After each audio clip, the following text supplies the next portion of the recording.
नमस्ते Bharat, bamboo farming में आपका स्वागत है। मैं चिराग किसान और आज फिर से हम चलते हैं बाम्बू फार्म के अंदर में और बाम्बू मित्र से मिलते हैं जिन्होंने 3 साल पहले वैरायटी लगाई हुई थी बाम्बू की और आज 3 साल का ग्रोथ हो चुका है उनका। और તમારું નામ અને કઈ જગ્યાએ આપણે છીએ અને તમે શું વાંસને કેવી રીતે જોયેલું છે ને વાંસ શા માટે તમે લગાડેલા છે? તમારો પરિચય આપજો થોડો. મારું નામ દિનેશભાઈ બરાબર. દિનેશભાઈ મોહનભાઈ બોરીચા, જી.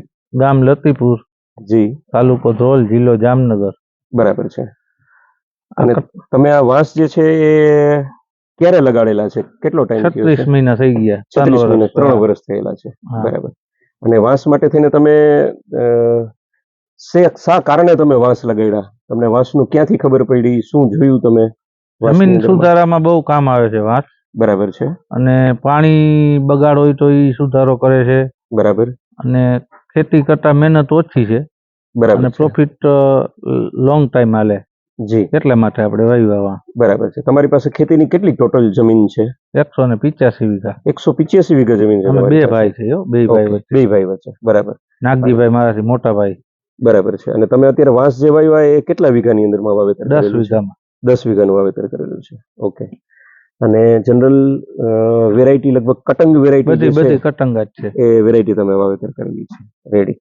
તો જે કટંગ વેરાયટી અમે લોકોએ તમારા ફાર્મની અંદરમાં જોઈ એમાં જે અમે તમને કહેવા માંગશું એ એટલું જ છે કે 7 વર્ષના મેચ્યોરિટી પીરિયડ વાળી આ વેરાયટી છે. અને અત્યારે 3 વર્ષ થઈ ગયા છે એટલે તમારે સાઇડ બ્રાન્ચ ને પ્રુનિંગ જે છે એનું એક કામ જે છે કરાવવાની જરૂરિયાત રહેશે એની અંદર. અને પોલ ઘણા બધા થિકનેસ વાળા અને હાઈટ પણ સારી એવી થયેલી છે. ગ્રોથ લેવલ ઘણો સારો છે. પણ અમુક જગ્યા એવી છે કે જેની અંદરમાં ગ્રોથ લેવલ જે છે બહુ સારો નથી. તો જે જગ્યાએ ગ્રોથ લેવલ નથી એ જગ્યાને ટાર્ગેટ કરી અને સ્પેશિયલ ત્યાં પોટાશ નાખી શકાશે, યુરિયા નાખી શકાશે. અને પાણી હવે પછીના રેન્કમાં જે તમારી સાઇઝ થિકનેસ છે એ પ્રમાણે પાણી જેટલું જાજુ આપશો એટલું જે છે ન્યુટ્રિશન બેઝ એ નીચે જ તમારા પાંદડા ઘણા બધા પડેલા અને સડીને અત્યારે ખાતર થવા માટે તૈયાર છે. તો એ સારામાં સારો વિકાસ જે છે એ ખાતરને રિલેટેડ તમારો થશે. વળી તમે ગાય પણ રાખો છો ને ઘોડાને પણ તમારી પાસે છે એટલે તમારી પાસે ખાતર તો દેશી ખાતર પણ તમારો ત્યાં જ અહીંયા મળી જશે. એટલે એ પણ તમે નાખીને આની અંદરમાં ઘણું સારું એવું કામ કરી શકશો. આના સિવાય તમને બાંબુ રિલેટેડ કઈ પ્રશ્ન હોય, મટીરિયલ વેચાશે કે નહીં વેચાય, કઈ જગ્યાએ તમે વેચશો એને રિલેટેડ કઈ તમે વિચારેલું ખરું? ના ભાઈ વાત અહીંયા નક્કી જ હતું કે બાંબુ તો લાકડું ભારતની અંદર એટલું બધું ક્યાં આયાત વધારે કરવું પડે છે ને. બરાબર છે. એટલે ખબર જ હતી કે સારી વેરાયટી છે. લાકડું તો જીવન જરૂરિયાત વસ્તુ છે. અત્યારે વેચાશ. યસ, એકદમ સાચી વાત કીધેલી છે તમે. કારણ કે આજ બળતણનું લાકડું પણ લેવા જાય તો 5 રૂપિયાની નીચે આપણને બળતણનું લાકડું પણ મળતું નથી. જ્યારે આ તો વેલ્યુ એડિશન છે ને એ પણ ગુજરાતની અંદરમાં હજી ફક્ત શરૂઆત જ છે. એટલે બાંબુની અંદરમાંથી તો 40 થી ઉપર ઇન્ડસ્ટ્રીમાં કામ આવે છે અને અલગ અલગ પ્રકારની ઘણી બધી 1200 થી ઉપર પ્રોડક્ટ બને છે. ભારત માટે નવું છે, ગુજરાત માટે થોડુંક વધારે નવું છે. પણ ઇન્ડસ્ટ્રી આપણા ગુજરાતની અંદરમાં ઘણી બધી છે જેની અંદરમાં આનો ઉપયોગ લઈ શકાય છે. હમણાં 3 દિવસ પહેલા અમે લોકો નવસારી યુનિવર્સિટીમાં હતા. ત્યાં પણ ફોરેસ્ટ ડિવિઝનની અંદરના શશિકાંતભાઈ કરીને જે સાહેબ રહ્યા એમનું કહેવાનું એ હતું કે કટંગમાંથી જ ઘણી બધી વેરાયટીઓ બને છે અને જેમાં ખાસ કરીને 500-550 કરોડ રૂપિયાની જે પતંગની ઇન્ડસ્ટ્રી છે આપણી એની કમાનમાં પણ જે છે આ વેરાયટીનો આપણે લોકલ યુઝ કરી શકીએ છીએ. અગરબત્તી પણ આ વેરાયટીમાંથી બનવા માટે અત્યારે સુરતના અને નવસારીના ઘણા બધા સાયન્ટિસ્ટો એની પાછળ રિસર્ચ કરી રહ્યા છે.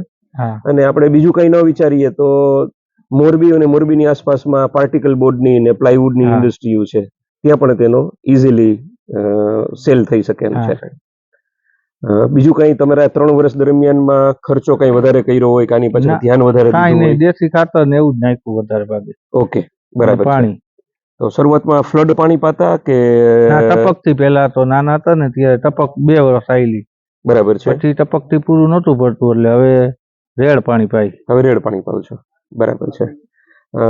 બીજું કઈ તમારે કોઈ દર્શક મિત્રને વાંસને રિલેટેડ કઈ કેવું હોય? કારણ કે વાંસમાં શું છે બધાની અભિલાષાઓ અલગ અલગ હોય છે. જેને કહું છું આમાં ખેતી કરવી હોય વાંસની એ સારામાં સારી વેરાયટી છે જી અને સારામાં સારી ખેતી થઈ શકે આમાં જી અને લોંગ ટાઈમ માટે યસ ટૂંકમાં 2-3 વર્ષ એમાં વાવેતર કરો તો કોઈ આવક ન આવે, 2-3 વર્ષ પછી જી એની આવક આવે. એ યસ સગવડતા હોય એ વાંસ બધાય વાવી શકે. બરાબર છે લ્યો. ઓછી ટૂંકમાં આમાં મહેનત ન જોઈ, बराबर માણસોની है જરૂરિયાત બહુ ઓછી પડે. जी લ્યો. बराबर। मैं हिंदी भाषी हर एक दर्शकों को बताना चाहूंगा कि सर ने जो गुजराती में बोला हुआ है उसमें मेजोरिटी जो चीज है उसको संक्षिप्त रूप में बताऊं तो इनके पास लैंड पॉकेट बड़ा है और बड़े लैंड पॉकेट के अंदर में इन्होंने 10 बीघा के अंदर में कटंग वेराइटी से स्टार्टअप लिया है। 3 साल इनके हो चुके हैं। नॉर्मली देसी खाद उनके पास में था, वो देसी खाद उन्होंने अभी तक में डाला हुआ है। पहले 2 साल तक ड्रिप इरिगेशन से काम लिया है और अभी वो फ्लड वाटर जो है वो दे रहे हैं।